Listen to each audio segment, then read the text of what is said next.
Hello, Gemini, Sun, Moon Rising, and Venus signs. Kamusta kayo? Sana po'y nasa mabuti kayong kalagayan. Welcome back po sa Star Tarot. At kung bago kayo dito, welcome din po kayo. Please subscribe, like, share my videos, and leave me a comment kung naka-resonate po kayo. Thank you. So, tignan natin.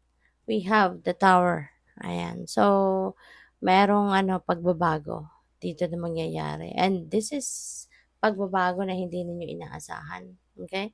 This is pagbabago na susurpresa sa inyo. Kasi yun nga, hindi ninyo ito inaasahan, hindi ninyo ito plinano, hindi ninyo ito kagustuhan. No? But this is the universe going to do this for you.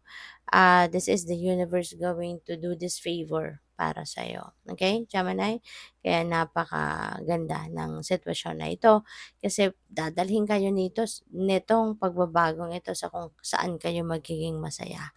Dadalhin kayo ng pagbabagong ito sa kung saan kayo magkakaroon ng contentment, fulfillment, kasi nga dadalhin kayo doon sa sitwasyon na magiging magiging, ang tawag dito, you will be aligned, kumbaga, with your destiny and with your purpose. No? Kaya magiging masaya.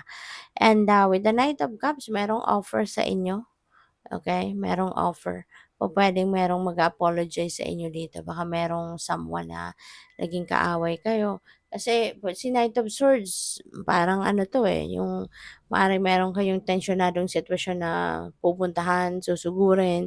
Baka merong isang tao dito na, alam mo yun, baka galit sa'yo or baka merong galit ka sa kanya, 'di ba? Or merong pag-aaway, disagreement. So, maaari na yung taong eto na medyo siguro nang-aaway sa'yo, baka mag-apologize din, 'di ba? Eventually apologize din, hindi niya papatagalin, 'di ba, na magkagalit kayo. Kaya po puwedeng mag-apologize agad ang taong ito. Or, pupuwede rin dito, Gemini, na baka love life ito, 'di ba? Baka magkakaroon kayo ng love life. Baka magkakaroon kayo rito ng someone na manliligaw sa'yo or maybe someone is going to ask you out on a date, yung gano'n, 'no? So, possible din 'yan. So, tignan natin kung ano pa ang ganap. And with the Knight of Swords, that is also about change. Kaya po puwedeng meron ditong pagbabago na magaganap sa buhay mo at, biglaan 'yan, mabilis, 'no? And, pupuwedeng related 'yan dito sa kung ano man ang mangyayari diyan sa Tower energy. Kasi yung Tower moment na 'yan, biglaan ang dating, biglaan ang pangyayari. As in puwedeng, malaking sorpresa ito para sa'yo, Kaya maaaring 'yun ang talagang isang, alam mo 'yun, yung ikakagulat mo ng bonggang-bongga. So, by the way, maraming salamat for subscribing. And if you haven't subscribed yet, subscribe na kayo. And also, maraming salamat din for not skipping the ads.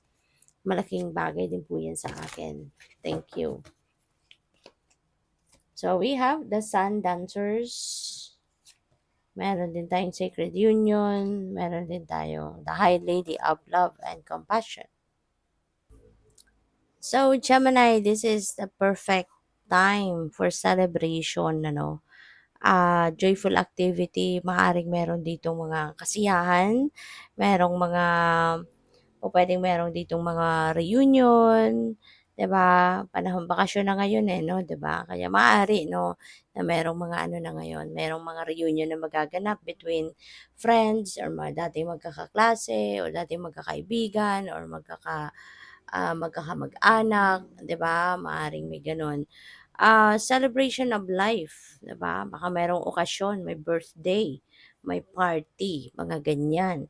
Or pupuwede rin na meron ditong kasalan since we also have the sacred union energy, which is this is partnership, there is romance. So baka yung okasyon na 'to, 'di ba, is also related dito sa partnership energy.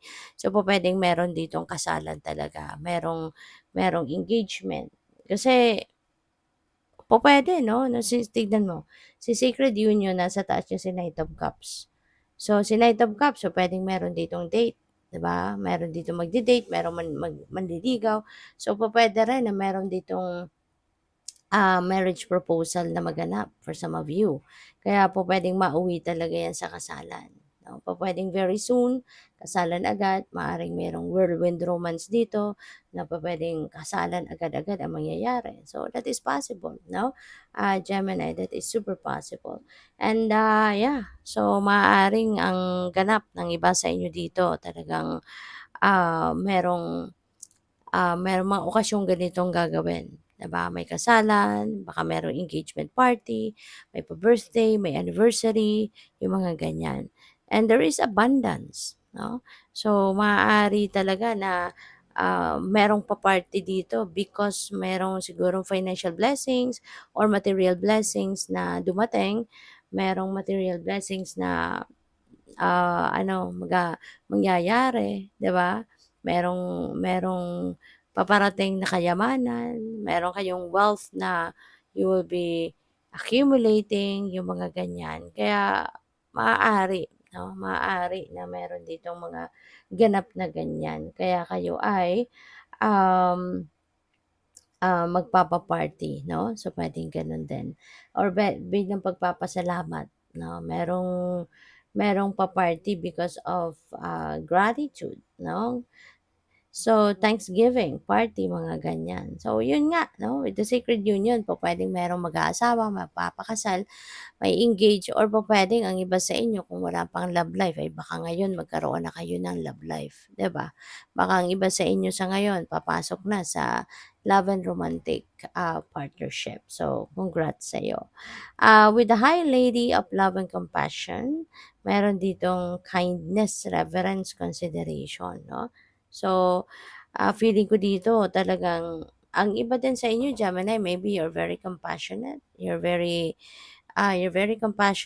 napakamaawain mo, matulungin ka, 'di ba, makonsidera ka, as in other words, you're super bait, 'no, you are super bait and you are siguro going to be, expressing that kabaitan, 'no, sa ngayon. Maaaring ikaw ay merong, alam mo 'yun, gagawing pagpapakita, pag express ng inyong kabaitan. You know? So, you will be doing kind deeds sa ngayon. Maaari din kasi na ikaw din yung lapitin ano, ng mga tao. Siguro meron kang mga kaibigan or meron dito mga kakilala or even hindi. 'Di ba? Yung simpleng kunyari, stranger. 'Di ba? Maaaring ikaw din yung natatimingan na lapitan kasi you are someone na alam mo 'yun, yung energy ninyo talagang exudes kindness. Kaya maaaring na nama-magnetize sa'yo yung mga tao na gustong humingi ng tulong or kailangan ng tulong, talagang ikaw ang pinupuntahan, 'di ba? So, good luck sa'yo. Thank you for watching. Love and light. Namaste.